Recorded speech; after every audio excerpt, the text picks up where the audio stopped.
Creativity is an addiction. You run to it. You got to have it. You survive with it. People survive because of your creativity. You are this giant field of fruit. And yet there are days you just don't want to be. But you keep going back to it. Unplugged, because we will always say yes to creativity. Totally uncut, because we all make mistakes. So turn it into a tool. This is Arroe Unplugged. I am a stream thinker. What the hell does that even mean? There are no teachers on the planet that are going to tell you, I need you to go over here, and I need you to just write. Just write whatever you feel is happening in your now. They don't talk like that because they want you to find structure. There are rules and formats that teachers want you to do. Creative writing, to me, was exactly what I thought it was going to be, but it wasn't. It was about writing for the newspaper or magazines and for the school paper and things like that. So I didn't get to creatively write like I wished I could have when I was in high school. But as I've grown as a writer, stream thinking is so important because really you become a part of the process, and there's a way that you can exercise this every single day, once a week, once a month, as long as you begin a journey of growing forward by way of stream thinking.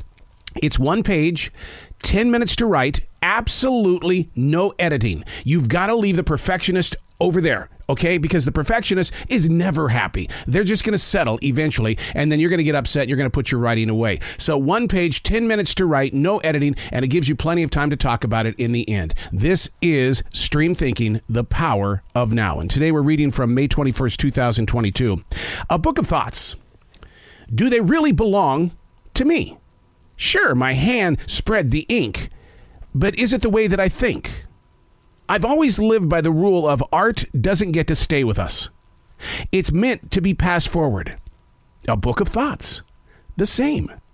But it's quite clear that it's in a language of its own, sometimes poetic, other times over-the-top spiritual, and there are moments where I question the content, claiming a future reader will just figure it out. A daily mess, pages of thoughts that tend to listen more than move. At times, I locate motivation, while other times it's a dumping ground for whatever emotion is weighing me down. To free the mind from the rock with high hopes of tossing the stone. A book of thoughts. The greatest part of the journey is being present while writing. The seed is planted. Allow there to be a harvest. There you go. Do you want to write now, or did I scare you away? See, teaching yourself to speak freely, not necessarily to bash somebody, not to judge another thing, not to sit there and critique a movie or a TV show, just to speak openly, learning that you are a tool. You are part of the process. And the way that I learned how to do that with an open mind and with mindfulness was that it took a seed to receive water from the sky. That seed became a tree. That tree gave life to so many other things. It gave shade to the ground below. It gave leaves so it could replenish its energy. That tree continued to grow, and then it sacrificed itself so that I could have a page that I would write upon, a page that we're going to talk about. Look, it's been handed to you.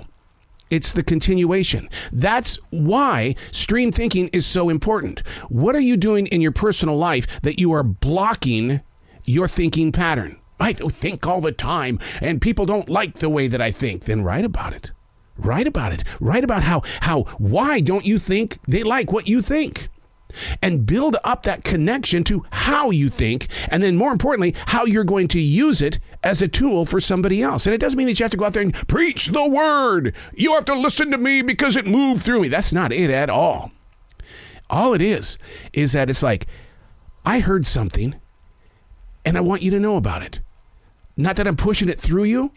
I just want you to hear what I heard. Part of the continuation. Not the telephone game where everything changes by the time it gets back to you. It's just a thought that moves through you and reaches another person without judgment or the perfectionist. I'm Arroe, and that's Stream Thinking.